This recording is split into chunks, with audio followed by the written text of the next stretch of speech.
Hola, ¿qué tal? Bienvenidos a un episodio más de Un Mensaje de Esperanza Podcast. Yo soy Leticia Jaime, soy la hostess y presidenta de AIRA, Unidos Frente al Cáncer. El día de hoy tenemos a la doctora Karen Osorno. Ella es hematóloga y tiene formación para trasplantes de médula ósea. Bienvenida, ¿cómo estás? Muchas gracias, bien. Excelente, vamos a empezar para platicar acerca un poquito de estos temas sobre la hematología que no mucha gente sabe. Hay muchas dudas al respecto, ya hemos estado platicando y pues bueno, vamos a despejarlas. Pero primero platícame, cuéntame qué has hecho y por qué te especializaste en hematología. Has de saber que hematología no era mi primera opción, ¿eh? Yo entré a la carrera pensando que iba a hacer oncología. En cuarto año, en la carrera, yo en cuarto año llevé hematología, lo llevé antes que oncología. Y obviamente me di cuenta que me gusta mucho. Yo tuve muy buenos maestros durante la carrera y yo veía cómo hablaban con pasión de lo que hacían y ya ver como el tipo de paciente que veía me gustó. O sea, por dejarlo pasar, quinto año llevé oncología. O sea, pues sí me gustó, pero no tanto como hematología. De ahí ya no cambié de opinión y desde ese entonces ya sabía que quería hacer hematología. ¡Guau! ¡Qué padre! Y cuéntame, o sea, ¿qué encontraste ahí? O sea, ¿qué tipo de pacientes ves? ¿Qué haces? ¿Qué dices? Es una especialidad a mi gusto muy completa. ¿Por qué? Porque vemos tanto cánceres como cuestiones benignas. O sea, la verdad es que las enfermedades de la sangre, me gusta la mala vida, me gustan las enfermedades complejas, pero tiene todo un poco. Realmente veo cáncer, veo enfermedades benignas, en realidad, la verdad también tienes un trato muy directo con los pacientes, no es como tan informal, porque son seguimientos largos, entonces quieras que no, también haces como un vínculo con el paciente que está padre, realmente a largo plazo también. Ok, y hablas de enfermedades hematológicas. Sí. ¿Me puedes dar ejemplos? Tratamos enfermedades desde leucemias, linfomas, mielomas múltiples, anemias aplásicas, anemias hemolíticas, ¿verdad? Por decir un ejemplo. Ok, bueno, esto yo creo que ya son palabras rimbombantes. Sí, muy mayores. Pero vamos a irlas desmenuzando claro. poco a poco. Porque, por ejemplo, tú me dices, bueno, enfermedades de la sangre como síntomas, bueno, como anemia, pero anemia tenemos la duda si es síntoma o es diagnóstico. Normalmente es un síntoma. Casi siempre, en la mayoría de las ocasiones, la anemia es un síntoma de algo más. En casos muy específicos, la anemia sí es una enfermedad, generalmente son cuestiones hereditarias, de síndrome de hereditarios que ya nacen y se sabe que esa anemia es causada por un factor genético, pero no es lo más común. Estoy hablando a lo mejor el 5% menos de los casos de anemia, pero se diagnostican desde que están muy chicos, o sea, desde la infancia. Ya en el adulto, realmente la anemia siempre es un síntoma de algo más que tenemos que buscar, alguna otra enfermedad de base o algo más que esté sucediendo y que la anemia es un signo de que tenemos que buscarlo. ¿Cómo tú te das cuenta o qué otras cosas pudieran significar la anemia? El rango es enorme. Bueno, la anemia generalmente, ¿qué es lo más común que puede avisarte? Sangrados de la vía digestiva, que tengas pólipos intestinales, úlceras gástricas, por ejemplo, en mujeres, que hay que revisar. Cuestiones menstruales, hay gente que pierde mucho hierro por el factor menstrual y lo normalizan mucho. Entonces, también puede ser indicador a veces de cuestiones autoinmunes. Hay enfermedades autoinmunes como el lupus, artritis que pueden dar anemia, y es el primer signo que ven, o solamente, pues he estado cansado y tengo anemia, ¿no? Que si te fijas realmente es algo, no es muy específico, a nadie se le ocurre de entrada que pueda ser algo autoinmune, solo dices, pues hay que investigar qué más, ¿no? Enfermedad renal también puede empezar con anemia, ¿verdad? Entonces, sí, el universo de posibilidades que pueden dar anemia es muy grande. No, incluso yo creo, como dices, no se le ocurre a la gente que pueda tener algo autoinmune, no se le ocurre a la gente que pueda tener anemia. O sea, también es como, para poder llegar a, tengo que hacerme un examen de sangre, es como, sí, ¿qué síntomas tengo que tener? Normalmente depende, o sea, para la anemia es que estén cansados. Generalmente la principal queja es que están cansados, pero ese cansancio no se relaciona con la actividad física que hacen. O sea, no es lo mismo que me digas, ¿sabes qué? Estoy cansado porque me aventé un maratón. Que me digas, ¿sabes qué? Me siento como si hubiera corrido un maratón y lo único que hice en el día fue existir y hacer mis actividades diarias. O sea, hay un mundo de diferencia en el cansancio y uno misma lo siente. Pero también el problema es que tendemos a normalizarlo mucho en general porque decimos, no, ¿sabes qué? Tal vez es porque no dormí bien. Oye, ¿sabes qué? Creo que me estoy mal pasando. Y así lo deja uno pasar creyendo que son otros factores. ¿Sabes qué? Es que a lo mejor está haciendo mucho calor. Y lo deja pasar hasta que muchas de las ocasiones el diagnóstico de la anemia viene porque te tomaron laboratorios por otra cuestión. Y ahí sale que tienes anemia. ¿En qué me puedo dar cuenta que tengo anemia?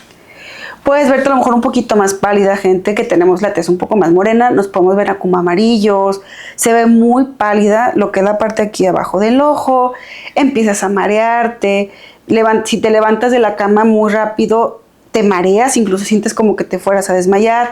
Hay gente cuando tienen anemia por deficiencia de hierro que empiezan con, se llama pica, pero básicamente se les antojan cosas que no son comestibles. Tierra, pintura, la punta de los lápices, o más común, empiezan a comer mucho hielo, pero así como si fuera lo más importante en esta vida comer hielo, todo el tiempo están comiendo hielo. ¿Y te lo encuentras en consulta muy seguido? Es muy común, muy común. Con los pacientes que tienen deficiencia de hierro, incluso aunque no han llegado a la anemia, yo sé que, oye, ¿te la pasas comiendo hielo? Ay, sí, doctora, ¿cómo supo? Wow. Entonces es algo no muy conocido, pero sí muy común. Qué interesante. Y, por ejemplo, digo, si quiero tener salud hematológica o tengo, por ejemplo, anemia y no lo sé, ¿qué estudio me tengo que hacer? Una biometría hemática, ahí es donde nosotros nos damos cuenta. O sea, el principal estudio es eso, una biometría. Ok. Y con eso vamos a dejarlo en que vayan al médico, porque luego muchas veces uno se quiere diagnosticar con lo que sale, ¿no? Salen asteriscos y ya. Lo más común es, si tienen duda que se puedan llegar a sentir mal o que pudieran tener anemia, el primer paso es, uno, hacerse la biometría, y otro siempre es con el médico internista de primera instancia. Básicamente el internista es como el pediatra del adulto. Tú no sabes qué tienes, te sientes mal, el primer paso es con medicina interna, y si ellos ven algún otro factor de riesgo, te solicitarán algún otro estudio, te revisan cómo estás y demás. O sea, lo ideal es generalmente hacerse una revisión al año, como dices tú, pues para saber cómo están las cosas y asegurarnos que todo esté bien. Y, o sea, bueno, es buenísimo lo que dices de primero con el internista, porque muchas veces es como, ok, salió algo extraño en la sangre, ¿qué hago? ¿Con quién voy? ¿No? O sea, no sé qué tengo, y es un síntoma muy ambiguo. Entonces, digamos que de ahí ya te refieren a ti. Es raro que un paciente te llegue de primera vez como por algo de cáncer, por algo hematológico que no sea referido por alguien. No, o sea, casi siempre los que vienen referidos más son justo sospechas de algo maligno, de algún tipo de cáncer. Pero las cuestiones benignas, como baja de plaquetas, que andan bajos de hemoglobina, que es básicamente tener anemia, o incluso en el caso donde la hemoglobina sube mucho y tienes mucha sangre o muchas plaquetas, hay veces en que el paciente algo vio extraño, se tomó laboratorios, o incluso me ha pasado que son gente que ha ido a donar sangre y en el banco de sangre les dicen, oye, ¿sabes qué?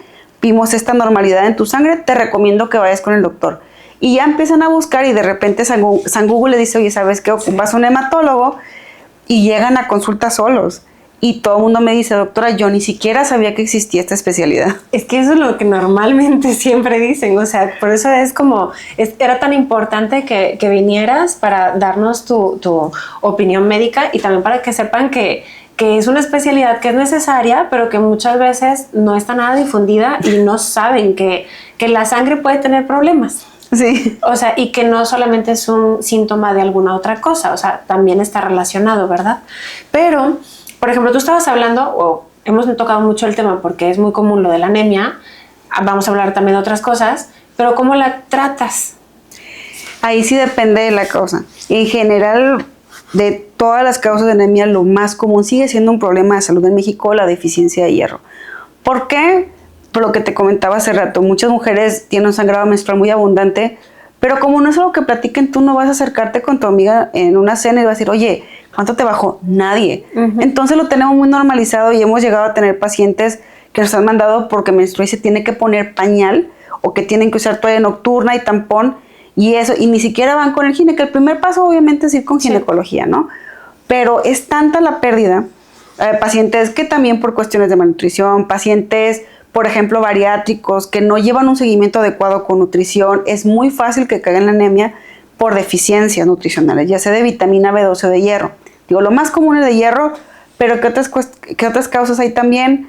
Deficiencias de vitamina B12, tiene que entrar al gastro. Nosotros los hematólogos, sobre todo en casos de anemia, estamos muy pegados con los gastros, porque más de la mitad de los pacientes con algún tipo de deficiencia nutricional que cause la anemia, llámese hierro o B12, acaban en una endoscopía, porque tenemos que ver la vía digestiva, o que estén absorbiendo bien, o que no estén perdiendo ese nutriente, y que esa sea la causa de la anemia.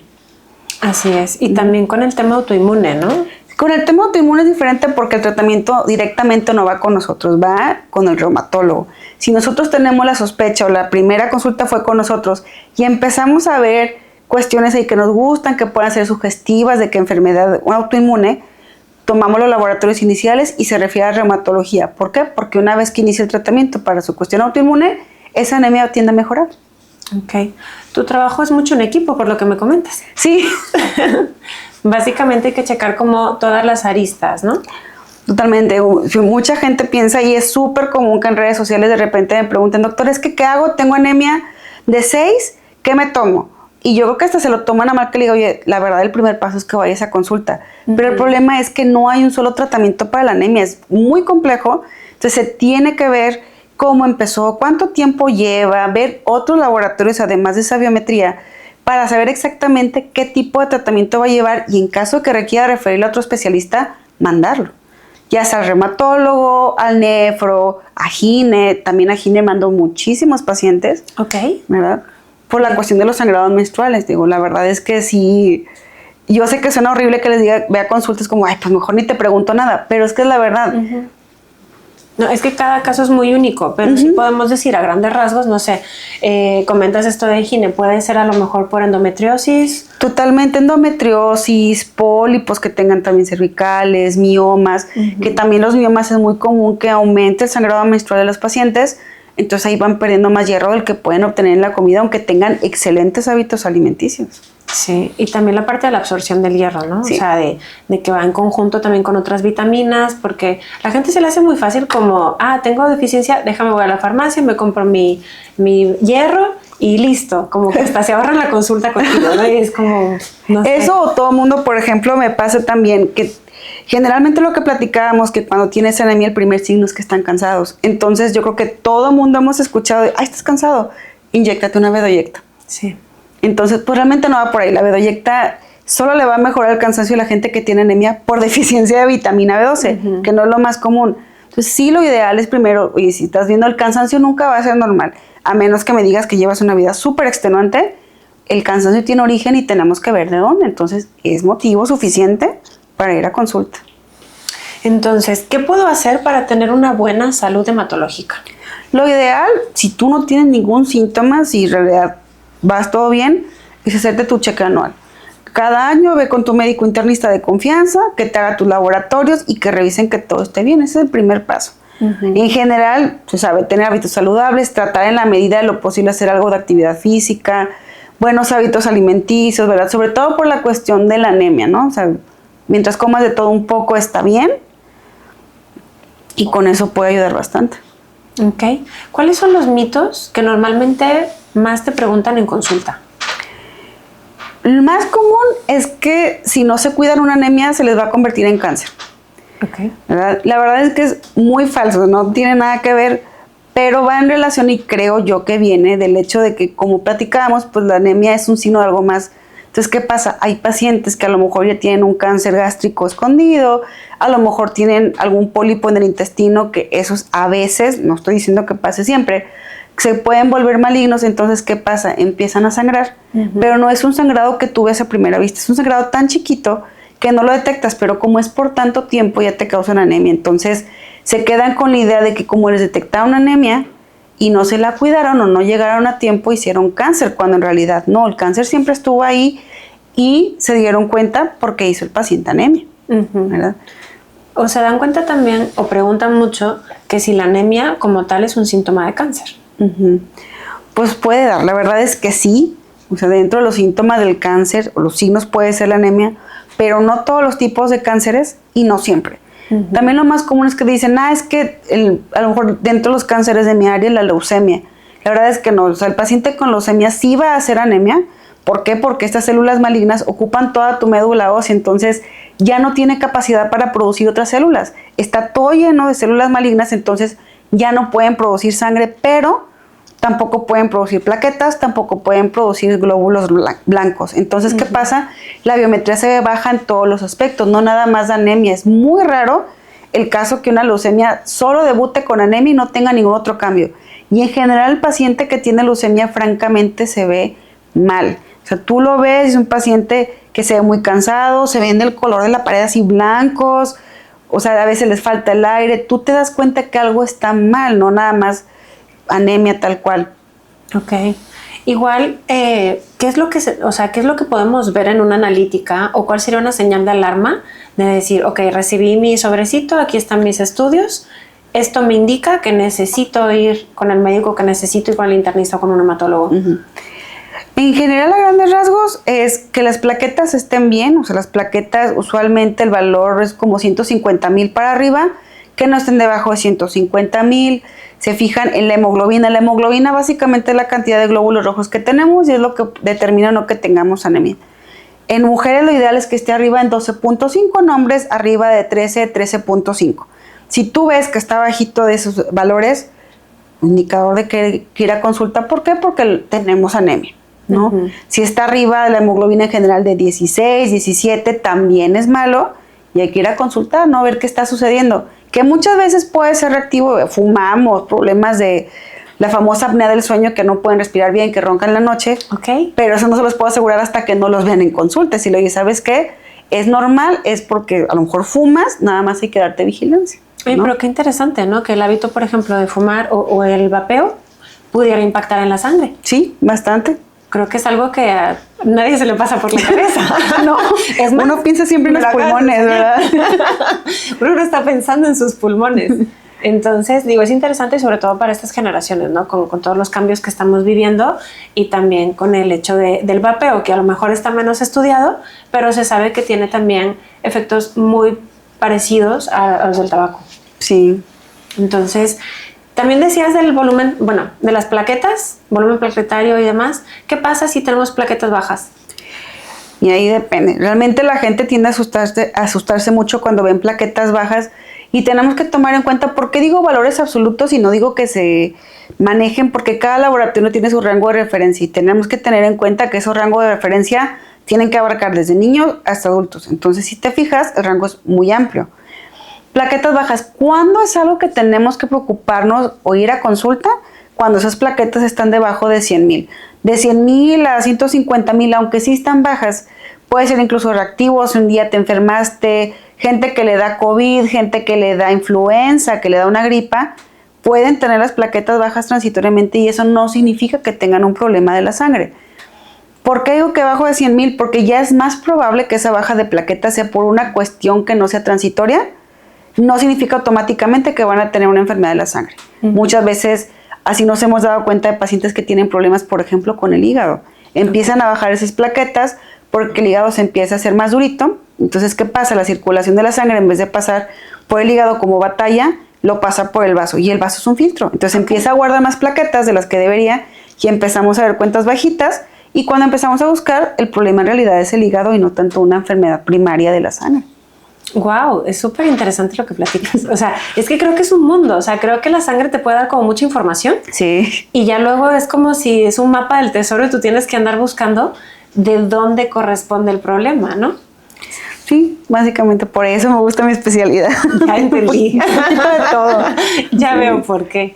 También te quiero preguntar, digo, antes de meternos en el tema de cáncer, porque creo que es como lo que más tenemos dudas en relación a la sangre, hay otro síntoma que también tiene que ver que, por ejemplo, cuando aparecen moretones en las piernas, sobre todo, ¿qué significa o con qué puede estar relacionado? Y ahí depende mucho el contexto. ¿Por qué? Porque en general, por ejemplo, como mujeres, sobre todo mujeres que tienen tez muy blanca, son más propensas a que se vean los moretones. Pero ¿qué pasa también? Hay algo que se llama fragilidad capilar, que básicamente los vasos sanguíneos tienen una pared un poquito más delgadita y son más propensas a que se rompan de la nada y te hagan un moretoncito. Uh-huh. Que no significa nada, ¿verdad? Pero el moretón ahí te lo deja. ¿Cuándo es cuando nosotros tenemos que preocuparnos por esos moretones? Cuando son moretones muy grandes o moretones que van creciendo conforme pasan los días. Uh-huh. Y ¿sabes qué? Oye, yo no recuerdo haberme golpeado, me salió un moretón pequeño, pero van pasando los días y ese moretón va creciendo. Cuando son moretones que aparecen más durante el periodo menstrual, que te fijes que cuando estás en tu periodo menstrual de repente te llenas de moretones, que parece que te golpearon así más de 5 o 6 centímetros. Okay. Y la otra es cuando va asociado también con sangrados, que empieces con puntilleo rojo en los brazos o en las piernas, que empieces a ver sangrado en las encías, que no haya sido provocado. Todo mundo en algún momento nos puede dar alguna infección, que si nosotros nos tallamos los dientes, sangra un poquito, pero no es lo mismo que me digas, oye, me cepillé los dientes, sangró tantito y ya, a que amanecí con la boca sangrada, me cepillé los dientes y una hora después sigo sangrando. Okay. O sangrado de la nariz, eso sí es cuando ya tenemos que preocuparnos y acudir a consulta. Ok, ese ya sería un síntoma como de revisa tu sangre, sí, primero que nada. Igual también, ¿cómo podríamos darnos cuenta de que hay cáncer? Generalmente es la sensación de que no se siente bien el paciente. Lo primero que sienten es mucho cansancio, empiezan a sentir, pero extremadamente agotador un día normal, rutina diaria. Hablando específicamente de los cánceres de la sangre, empiezan a aparecer moretones de la nada, muy recurrentes, o sea, pasan los días, siguen apareciendo más moretones, se empiezan a ver muy pálidos o pueden empezar a tener sangrados, dolores de cabeza muy intensos, pero vaya, son síntomas que te pueden dar por muchas cosas, pero si ya cumpliste en ese checklist más de 2 o 3 síntomas al mismo tiempo, por más de 3 o 4 días, entonces ya a lo mejor podríamos sospechar. No te estoy diciendo que lo primero que vas a sospechar es cáncer, pero como son síntomas asociados a los cánceres de la sangre, pues lo ideal es mejor que te revisen y descartar que todo esté bien. Ok. Y por cáncer de la sangre estamos hablando de leucemias, linfomas y mielomas múltiples. Así es. ¿Hay algo más que podríamos ver o saber de la sangre en cuestión a cáncer? En realidad no. El problema con los cánceres de la sangre es que son muy poco específicos. Dan síntomas que cualquier persona va a pensar cualquier otra cosa antes de tener un cáncer en la sangre, hasta que ya es muy evidente, que es lo que te decía, un paciente que ya desarrolló, por ejemplo, te voy a hablar de los 3 casos distintos. Cuéntame. La leucemia es un poquito más difícil, ¿por qué? Porque solo son células de la sangre, no tiene otra manifestación fuera de la sangre y pues no es como que podemos verla a simple vista, ¿no?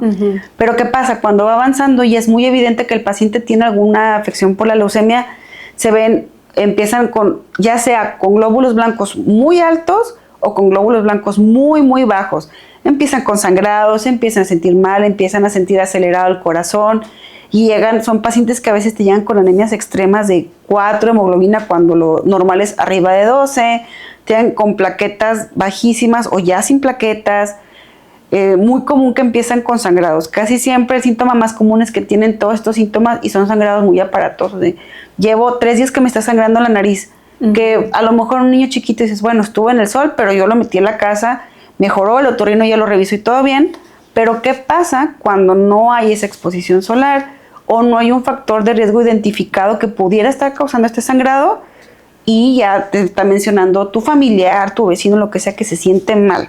Ahí es cuando podemos sospecharlo. Ahora bien, los linfomas es distinto porque la célula que está afectada son células ya maduras, no están en la médula ósea, están en los ganglios linfáticos, que también es parte de lo que nosotros vemos. Sí. Ahí es un poquito diferente, ¿por qué? Porque los linfomas, no siempre, pero en muchas ocasiones tú sientes un ganglio que está inflamado. A todo mundo se nos puede inflamar un ganglio por una infección, que es lo más común, pero cuando te preocupas por ese ganglio, cuando ese ganglio ya sigue creciendo constantemente, cuando ya tienes más de 4 semanas y ese ganglio no desaparece, cuando es un ganglio que va junto con algo que llamamos nosotros síntomas, que empiezas a sudar mucho por las noches de la nada, pero te estoy hablando de dejas empapada la cama, las cobijas, todo, y las tienes que cambiar. Cuando te empieza a dar fiebre de la nada, o sea, tú no estás enfermo y de repente fiebre, sudoraciones y te ves un ganglio, es mucho más sugestivo de que tenemos un linfoma y que hay que acudir a consulta. Y en el mieloma múltiple es distinto. ¿Por qué? Porque siempre lo más común es una fractura. Una fractura que no debería haber pasado. ¿Una fractura de hueso? De hueso, sí, una fractura de hueso. Le llamamos nosotros fracturas patológicas porque es una fractura que en otras condiciones en alguien sano no se hubiera fracturado, o sea, ese hueso de la nada. ¿Como un ejemplo? Por ejemplo, imagínate que de repente yo me apoyo en esta mesa y por hacer esfuerzo para levantarme así, se me fractura la muñeca. Ok. Es como, no debería estar sucediendo. Ajá. O de repente me volteé rápido en la cama, o me senté y de repente me apoyé y de repente se dan cuenta que casi siempre se dan cuenta con fracturas de columna. Son fracturas de columna que es muy difícil fracturar una columna en un paciente que no tiene osteoporosis, que se fracturan, que se comprimen y que incluso fragmentos de ese hueso comprimen la médula espinal. Entonces ya empieza a sentir como cuando tienen ciática, pero en alguien que no tiene osteoporosis por qué sucedió, ¿no? O sea, ahí es cuando empezamos a prender un poquito los focos. Les toman análisis, son pacientes que tienen el calcio muy alto, ¿verdad? Que ellos también debutan con anemia, por ejemplo, en ellos muy importante, es una anemia crónica que no mejora, que empiezan de repente a deteriorarse la función renal y que empiezan a tener fracturas que no deberían estar teniendo. Es casi la triada para sospechar. Lo primero que sospechas es mieloma. Ok. No, y mencionas lo de la osteoporosis. Yo creo que mucha gente tampoco sabe que la tiene. Ah, sí, también, por eso hago la aclaración. Sí. Pero, ¿está relacionada, por ejemplo, con la sangre? ¿Qué cosa, la osteoporosis? Ajá. No. O sea, sería como, aparte de, como Sí. para poder identificar el mieloma múltiple. Sí, por eso hago la aclaración de que realmente primero se tiene que descartar que no haya osteoporosis. Claro, obviamente puede suceder también alguien con osteoporosis, pero hay más síntomas, no nada más la fractura. Okay. Son la fractura más el calcio elevado, la anemia, ¿verdad? Y ya sí. Obviamente los ven los médicos y ya te das cuenta, sabes que no es la osteoporosis, aquí hay algo más. Digo, con todo lo que estás platicando, creo que más de uno ya se sugestionó. Sí, probablemente. Igual, por ejemplo, como dices con los ganglios, pues como dices, a veces tienes una infección en la garganta, una gripa y tienes los ganglios inflamados. ¿Siempre es en el área del cuello de la garganta o tenemos que preocuparnos por algún otras áreas que también se pueden revisar es detrás de las orejas, las axilas, las ingles, que es donde más común podemos sentir ganglios. Que te digo, normalmente sí puede llegarse a inflamar por otras cuestiones, casi siempre infecciosas. Es más común en niños, que al niño le dio un virusillo en el kinder, en la guardería, te dormieron una semana y de repente notas una bolita y la mamá en pánico de, este niño tiene cáncer, tiene algo. No, por eso digo, hay que esperarnos cierto tiempo, o sea, es normal, muy normal, que sobre todo en los niños que puedan tener inflamados ganglios, hay que esperar cierto tiempo. Si el niño mejora, ven que la evolución de su gripa, de su enfermedad, va bien y ese ganglio a las 2 o 3 semanas se quita, pues pasó, ¿no? Que igual en adultos a veces tiene una faringitis muy severa, otras cuestiones infecciosas, incluso les forman abscesos. ¿Sabes qué? Es que tengo inflamado. Espérate, vamos a esperar 2 o 3 semanitas. Obviamente, si en ese lapso ves que van aumentando, a lo mejor entonces ya nos preocupamos, pero de entrada no es lo más común pensar cuando vemos un ganglio inflamado. Sí, o sea, primero, sería como un paso 1, no alarmarse, sino checarse. Claro. Y ya después tú vas haciendo los estudios y vas viendo la evolución. Exactamente, cómo se va sintiendo, porque digo, no, hay sí pacientes que le da linfoma y nunca tienen ningún síntoma más que el ganglio inflamado, y hay pacientes incluso que nunca hacen ningún síntoma por algo de repente, sobre todo, tenemos que recordar que ganglios linfáticos hay en todo el cuerpo, entonces no todos son visibles, no todos son palpables, podemos tener un ganglio que esté muy crecido, pero nunca lo vamos a poder palpar y no lo vamos a ver porque está en área abdominal, está dentro entre los órganos, entonces, pero empieza a dar síntomas, por ejemplo, ya muy adelante o les toman revisiones más adelante. Por eso la importancia que decía, lo ideal es, ya que estamos en la vida adulta, una vez por año que nos vea medicina interna y así es más fácil que podamos detectarlo a tiempo. Ok, ¿y solamente una biometría hemática o recomiendas otros estudios de sangre? No, en general, para la revisión general, es una química sanguínea, un perfil de función hepática y la biometría hemática, que es lo más básico con que el internista puede trabajar para ver cómo estás. Un perfil de lípidos si tienes factores de riesgo, ¿verdad? Porque nadie nos hablamos del colesterol y de los triglicéridos altos, ¿verdad? Pero hasta ahí es lo inicial para poder ver que todo esté bien. Y si, por ejemplo, tienes antecedentes familiares de familia que haya tenido cánceres hematológicos, ¿hay algo que tengas que hacer para cuidarte especialmente o algo que tengas que estar revisando continuamente para descartarlo?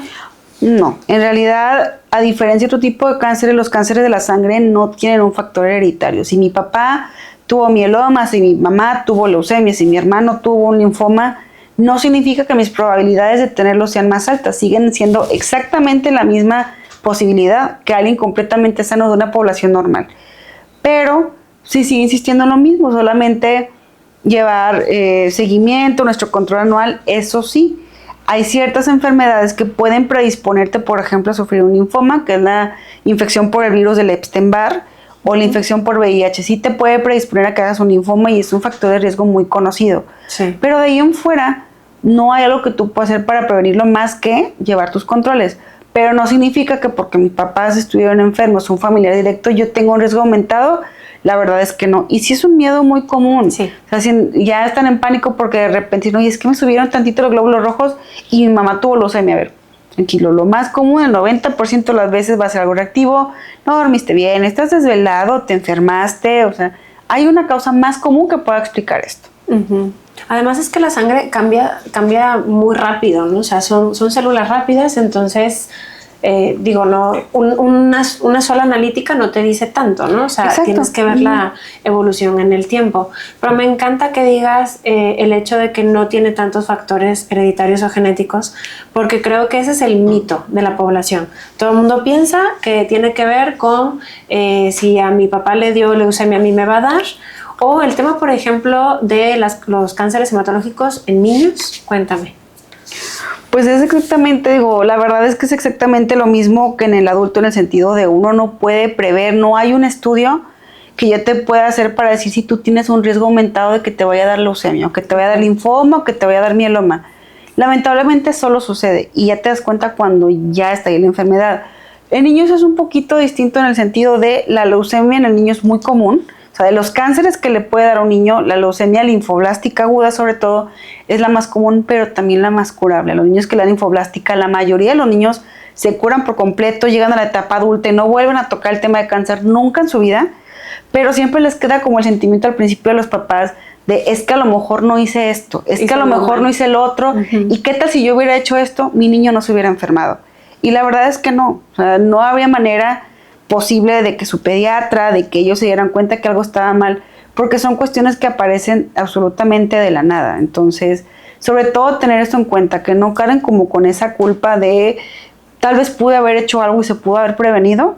O sea, mientras lo lleven a sus controles regulares con sus pediatras, va a estar bien. Y la leucemia en niños es súper curable, les va muy bien a estos niños. O sea, obviamente suena muy agresivo el hecho de ponerle quimioterapia a un niño tan chiquito, pero te sorprendería la fuerza que tienen y cómo los toleran. O sea, tú ves un niño, a mí me sorprendía mucho, yo la verdad no trato niños, yo veo puros adultos, pero en la residencia yo estaba estaba mi consultorio y al lado estaban los dos pediatras. Pues obviamente me aventaba el chisme todos los días, ¿no? Entonces veía niños que se veían súper malitos y yo decía, ay, pobre niño, y el pediatra, ay, le va a ir muy bien. Y al día siguiente como si nada, ¿qué voy a comer hoy? Mamá, quiero chetos. O sea, la verdad es que tiene una recuperación muy dramática para bien. ¿Y en los adultos? Los adultos es distinto en el cual, ¿por qué? Porque hay otros factores que pueden influenciar que les caiga el tratamiento pesado. A diferencia del niño y el adulto, sí depende mucho qué tipo de leucemia tenga y qué tratamiento lleve para una pronta recuperación. Sí es una enfermedad curable, pero no llega a esos porcentajes como en el niño, que el 90% de los niños se te va a curar. En adultos sí baja un poco ese porcentaje, y obviamente el tratamiento es más agresivo por la biología de la enfermedad. O sea, en adultos sí tiende a tener un comportamiento mucho más agresivo que en el niño. Por eso es que también los tratamientos son, pues hasta cierto punto, más agresivos, pero son necesarios. ¿Por qué? Porque al final del día tienen que darle a la médula ósea y no está visible, no es como los cánceres sólidos que tú ves la masa ahí, que puedes radiarlo, que puedes operarlo. Por ejemplo, el cáncer de la sangre no se opera. Aunque sea un linfoma, aunque tú veas una masa, estos no se operan. Se da quimioterapia y cuando las quimioterapia se quitan. ¿Cuáles son los tratamientos, ahora que mencionabas eso? En cuanto a leucemias, en cuanto a hematológicos, vamos a decir leucemia, linfoma y mieloma. Tradicionalmente están basados en quimioterapia, tanto la leucemia como el linfoma como mieloma múltiple. Ahora bien, ya tiene muchos años, te estoy hablando desde muchos años atrás, antes de que yo fuera residente, que se empieza a hablar de tratamientos biológicos, que son específicamente medicamentos que no son como tal quimioterapia, pero atacan ciertos marcadores celulares que exclusivamente tiene ese cáncer. ¿Terapia dirigida? Terapia dirigida, exactamente, o terapias blanco. Así a lo mejor lo van a escuchar, que muchos, por ejemplo, rituximab, que pueden usar, a lo mejor a mucha gente sí le puede sonar, para la linfoblástica aguda, marcadores que van en la leucemia mieloide contra un marcador muy específico que se llama CD33. En el mieloma múltiple, por ejemplo, tenemos el daratumumab, que es un biológico que también va dirigido contra un marcador muy específico que solo tienen las células plasmáticas, que son las que están afectadas en esta enfermedad, y en los linfomas también hay. Entonces, conforme ha pasado el tiempo, son enfermedades que tienen muchos avances en cuanto al tratamiento, hay muchas opciones terapéuticas, y de ahí que, a diferencia de hace muchos años, ahorita es más probable que un paciente adulto sobreviva a un cáncer de la sangre a comparación a lo mejor de los años 50, de los años 60, que era casi un hecho, que era una sentencia de muerte. Ahorita tenemos muchas opciones e incluso ya se habla de otras terapias, incluso que involucran no sé si alguna vez has escuchado, las células CAR-T, que básicamente es armar tus linfocitos para que puedan atacar tu propio cáncer y que ya es una realidad que existe.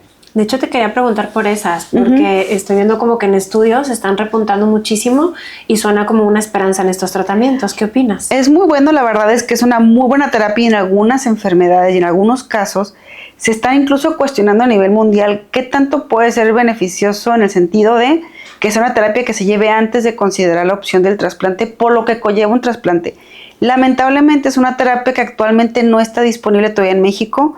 Ya hay hospitales en México que actualmente ya están haciendo su propio programa de investigación, que están al pendiente de la aprobación de COFEPRIS para empezar a tratar pacientes aquí en México, pero solo va a empezar con las enfermedades donde está mayormente demostrado que tiene eficacia, como la leucemia linfoblástica aguda, donde más está demostrado y tiene más tiempo. Entonces, pues será cuestionar así que de esperar, pero de que es buena terapia. Y las tradicionales, para mientras que estamos investigando tratamientos nuevos, ¿cómo me puedo tratar? Habías mencionado quimioterapia, habías mencionado también que tú tratas con trasplante de médula. Trasplante de médula ósea, exactamente. Cuéntame un poquito de eso. El trasplante de médula ósea más que nada es un tratamiento que le llamamos, no de salvamento, pero no va a ser nunca la primera opción en un paciente. ¿Por qué? Porque al final el trasplante, no me malinterpreten, es una muy buena terapia, pero no todos los pacientes son candidatos a por lo que conlleva, porque es quedarte sin defensas alrededor de 2-3 semanas, es meter quimioterapia muy agresiva al cuerpo para que pueda recibir otra médula ósea y asumir que esa médula ósea no te va a atacar a ti, ¿no? O sea, tiene que ser contextos muy específicos, como por ejemplo casos de leucemia linfoblástica aguda que hayan recaído, que sean Filadelfia positivo, que son marcados muy específicos en esta enfermedad. En leucemia amiloide cambia porque la leucemia amiloide, si es de riesgo intermedio o riesgo alto, son cosas que solo manejamos los hematólogos marcadores, pero si la estratificación de riesgo inicial fue de riesgo alto o intermedio, son pacientes que acabando su quimioterapia de inducción, o sea, el primer bloque como de quimioterapia que llevan, lo ideal es trasplantarlo para asegurarme que el paciente va a estar vivo a largo plazo. Pero, por ejemplo, no todos los pacientes con linfoblástica se van a trasplantar. Los pacientes con mieloma múltiple sí se trasplantan, de hecho es algo estándar en el tratamiento, pero el trasplante no es de alguien más, es de tu propia médula ósea. Exactamente, es un autólogo. Entonces, en linfomas también se trasplantan, pero cuando recae el paciente no es una terapia de primera entrada. Es una muy buena herramienta si sabes seleccionar al paciente.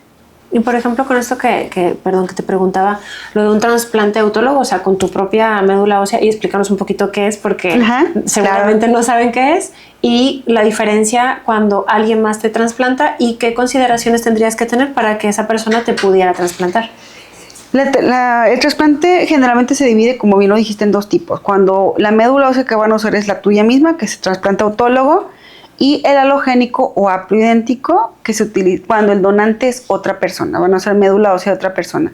Básicamente el trasplante autólogo, yo les digo que es como una maxiquimio. O sea, aquí lo que te va a curar no es tu propia médula ósea, es la quimioterapia que te van a poner. Entonces, ¿qué pasa? Los pacientes que les ponemos esta terapia son pacientes que de entrada el requisito tienen que ser sensibles a quimioterapia.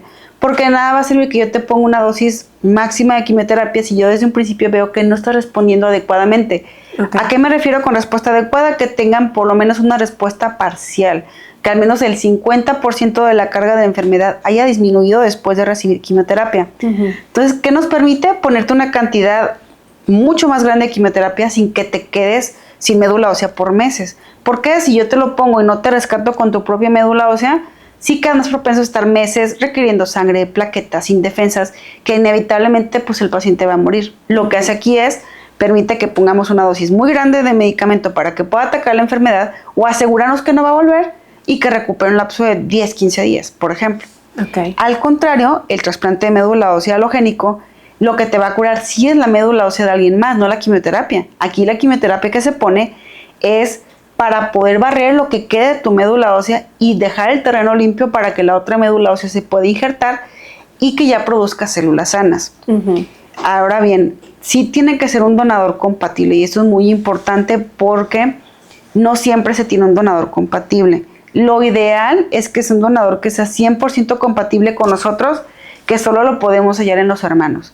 Pero ¿qué pasa? Por herencia, la posibilidad de que tú tengas un hermano y sea 100% idéntico es solo del 25%. ¿Y si no tengo hermanos? Si no tienes hermanos, tus papás, pero también depende, porque para poder identificar el tipo de donadores, qué tipo de sangre tiene, qué enfermedad es la que tú tienes, porque el trasplante no solo lo usamos en cánceres, también lo usamos en enfermedades benignas como el síndrome mielodisplásico o la anemia plástica, que como por tal no son cánceres, entonces es el contexto distinto a trasplantarlos porque son pacientes que nunca han recibido quimioterapia, pero también necesitan que su médula ósea funcione bien para poder producir células. Entonces, ¿qué enfermedad tienes o por qué te están trasplantando? El tipo de sangre, qué edad tiene el donador y si es hombre o es mujer.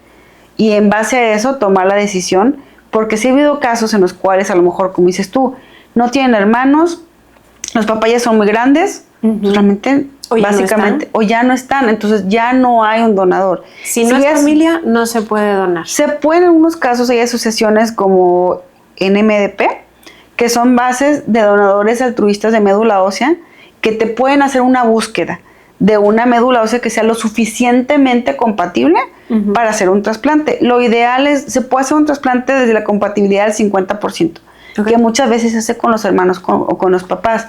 Sí conlleva un poquito más de riesgo, pero si es la única opción, se puede y al paciente le puede ir bien. Como en todo, es solamente seleccionar bien el candidato y seleccionar bien el donante. Y si se cumplen las condiciones, se puede hacer perfectamente. Y la verdad es que es muy común, es más común de lo que crees ahora, que se trasplanten de los papás o de los hijos, porque tu hijo al final del día también tiene la mitad de tus genes, entonces ahí tienes un donante seguro mientras tenga la edad legal para hacerlo y la otra el peso, porque ahí sí necesitas que más o menos sea equiparable el peso del que va a recibir la médula ósea y el peso de quien va a donar. ¿Cuál es la edad legal? 18 años. Se pueden algunos casos con niños cuando le van a donar, por ejemplo, un hermanito que los dos son menores de edad, pero son, obviamente el hematólogo pediatra tiene que hablar muy bien con los papás, asegurarse que obviamente los papás no están obligando al niño a donar y que el niño entiende lo que conlleva donarle a su hermanito o a su hermanita. Obviamente, en palabras de un niño tiene que explicarle de, oye, mira, queremos hacer esto, tu hermanito está enfermo, estamos unas celulitas tuyas, estamos en unos piquetitos. Yo no he escuchado hasta ahorita a un niño que diga que no, porque son su familia, pero sí tienes que asegurarte que realmente es porque el niño quiere y entienda lo que va, que entienda y que no vaya forzado. Yo creo que incluso hay películas de esto, ¿no? Sí. Ahora que me lo estás platicando.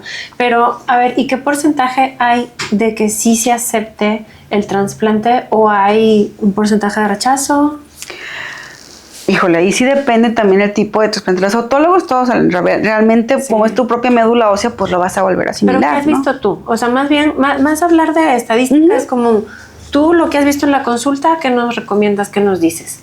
Realmente, yo lo que recomiendo es simplemente confiar en su hematólogo. O sea, el hematólogo obviamente va a tomar todas esas decisiones en cuenta. O sea, si el hematólogo cree que no eres candidato para trasplante, háganle caso.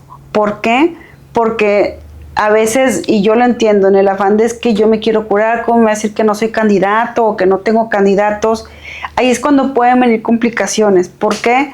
El trasplante, así como hablamos que es una terapia que le puede funcionar muy bien a gente en un paciente mal seleccionado o incluso con factores de riesgo, hay veces que sí trasplantamos siempre cuando el beneficio sea mayor al riesgo, pero aún así no te libras de los riesgos.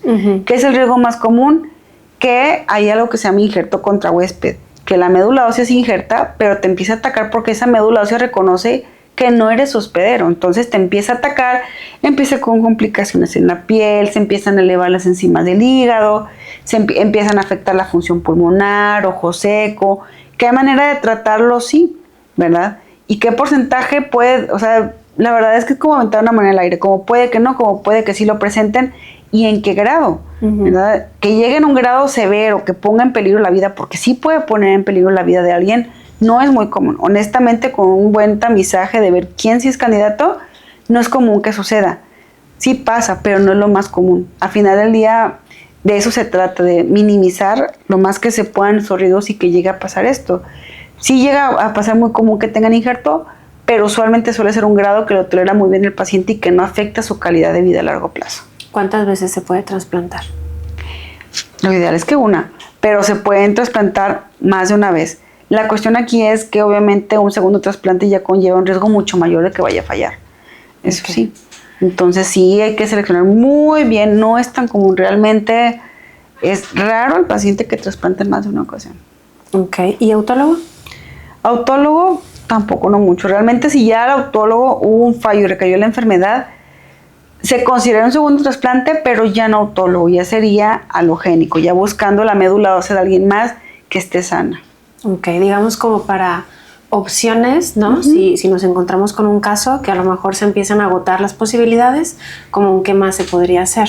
Otra de las cosas es mi pregunta en relación a si se puede volver a una enfermedad crónica cuando tenemos una enfermedad en la sangre, como por ejemplo las leucemias, los linfomas, los mielomas, y que tal vez, digo, por la naturaleza de la enfermedad, ¿no? Como dices, no es lo mismo que un tumor sólido cuando lo tienes en la sangre que ¿cómo controlas en la sangre? La verdad, yo no sé cómo. Claro, el tratamiento, por ejemplo, la leucemia, depende, la linfoblástica aguda es muy largo, es una enfermedad que se cura muy fácil, pero recae muy fácil, en general, tanto en niños como en adultos. Entonces, es un tratamiento que a veces les suena muy pesado a los pacientes cuando les digo, oye, son 3 años de quimio.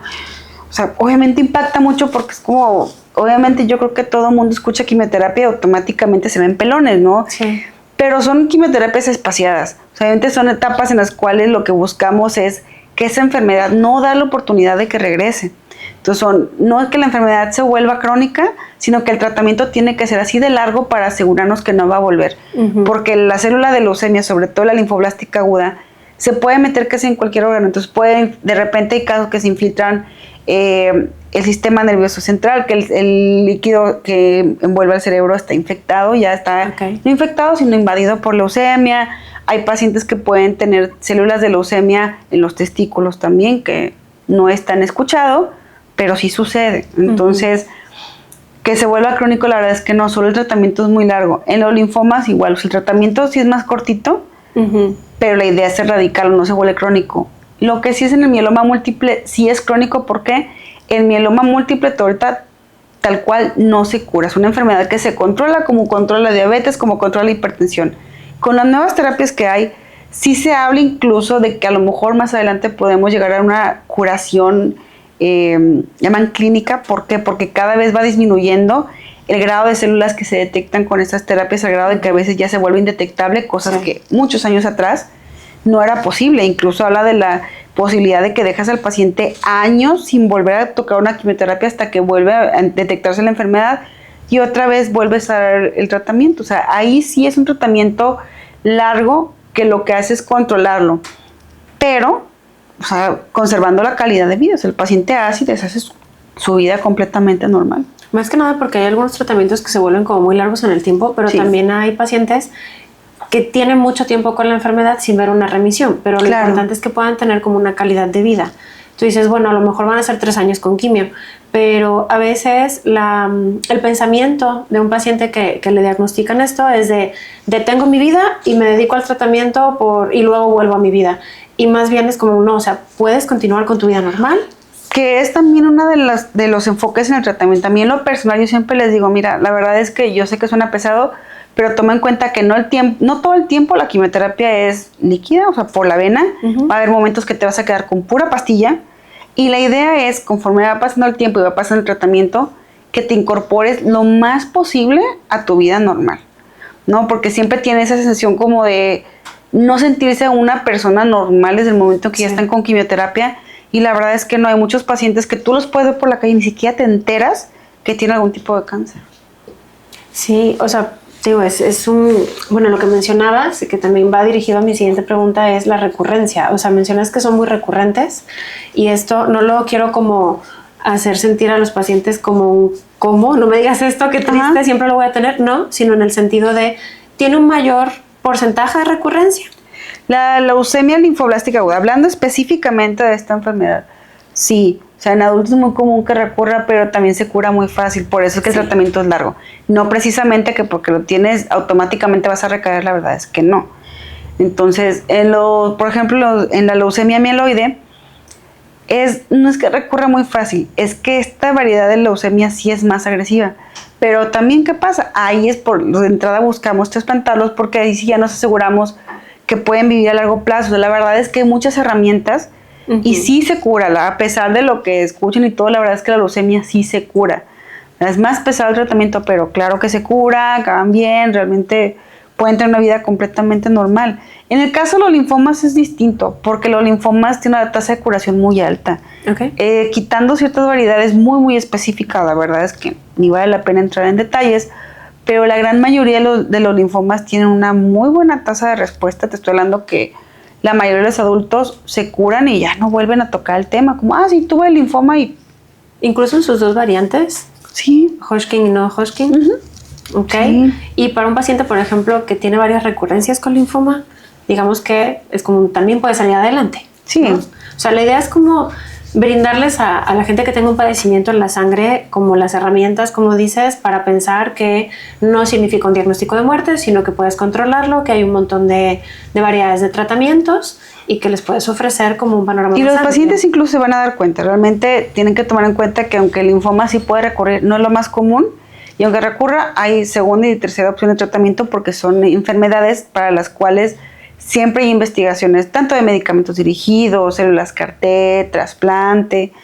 Yo creo que en algún punto, ya cuando a lo mejor no es lo mismo que te digas, oye, es la primera vez que recurrí, ¿va? Uh-huh. A que me digas, a lo mejor ya llevo 5 años batallando, 6 años batallando y no me logro curar por completo, pero ahí está la enfermedad. Al final del día, lamentablemente, cuando es un caso que ya no se puede tratar, el paciente incluso ya muchas veces, ¿sabes qué, doctor? Ya no quiero tratarme. Y el doctor le va a decir, oye, ¿sabes qué? Pues considera tus opciones. Pero no es el escenario más común. Realmente no son comunes estos casos. Sí los hay. Lamentablemente sí los hay. Pero no son tan frecuentes como uno creería. O sea, digamos que hay mucha más claridad, hay mucha más luz. Totalmente. Hay muchas nuevas terapias. En realidad, el hecho de que uno recaiga de un linfoma no es sentencia de muerte. No es de que me va a ir muy mal. Hay muchas opciones de tratamiento que tienen muy buena tasa de respuesta también. Sí, ¿verdad? Eso es lo que quiero que escuchen, porque si tenemos pacientes que han recurrido varias veces y claro que el impacto emocional es brutal cada vez que regresa, porque está el mito de que entonces va a regresar más agresivo, no necesariamente tenga que ver, pero igualmente siempre es como vengo saliendo de esto, las preguntas son como ¿por qué? ¿Qué falló? ¿No hice las cosas bien? ¿El tratamiento no fue adecuado? Como ¿por qué? ¿No? Claro, y ahí sí también tienen que tener en cuenta que en realidad si esa enfermedad regresa no es porque hayan dejado de hacer algo o porque, no sé, hayan hecho algo extra, nada, o sea, son cuestiones que pasan. ¿Por qué? Porque así es la biología de la enfermedad. Hay ciertos pacientes, no hay manera tampoco de predecirlo, o sea, es como, a lo mejor hay gente que tiene enfermedades de riesgo alto que se curan a la primera y gente que tiene enfermedades de riesgo bajo que pueden recurrir. O sea, sí nos da una dirección, saber qué riesgo tienen por el tipo de tratamiento que tenemos que darle, pero al final del día no está todo escrito. Entonces, en realidad, pues, si recaen, hay muchas opciones, no significa automáticamente que les va a ir mal, que es una sentencia de muerte, la verdad es que no. Exacto, ¿no? Cambiar un poquito el panorama. Y por último, ¿cuál sería tu mensaje de esperanza? Claro. Para decirles algo positivo, ¿no? Como todos me has estado platicando de lo bonito. Claro, pues la verdad es que solo que tengan en cuenta que el tener un diagnóstico de algún cáncer en la sangre no es automáticamente una sentencia de muerte. Yo sé que estamos muy acostumbrados, sobre todo a ver en películas, a ver en novelas, el típico paciente con leucemia, que ya lo ven con el turbante porque sí es como que se cae el pelito, pero vaya, es solo una etapa del tratamiento. Eventualmente el cabellito vuelve a crecer, ¿verdad? Y la calidad de vida puede mejorar. O sea, obviamente el tratamiento se sabe que es pesado, pero una vez que pase la etapa más difícil, que siempre es la primera, solito el paciente se va motivando. ¿Por qué? Porque les va mejor y sigue siendo una enfermedad que se puede curar. Entonces, pues que no, tratar de no desanimarse. Yo sé que obviamente no es fácil recibir este tipo de diagnósticos pero tratar de seguir adelante, tratar de tener buena actitud y sobre todo que tengan muy buena comunicación con sus médicos. Conforme vayan teniendo más confianza en sus médicos, que se sientan cuidados, que se sientan que el médico está viendo por ellos, ¿verdad? Es más fácil que se peguen al tratamiento y que sepan que van a salir adelante. Totalmente. Así que muchísimas gracias por todo lo que nos platicaste. Creo que de verdad que aclaraste muchos mitos que había y espero que a las personas pues les dé ese mensaje de esperanza que necesitan en este momento. Muchas gracias.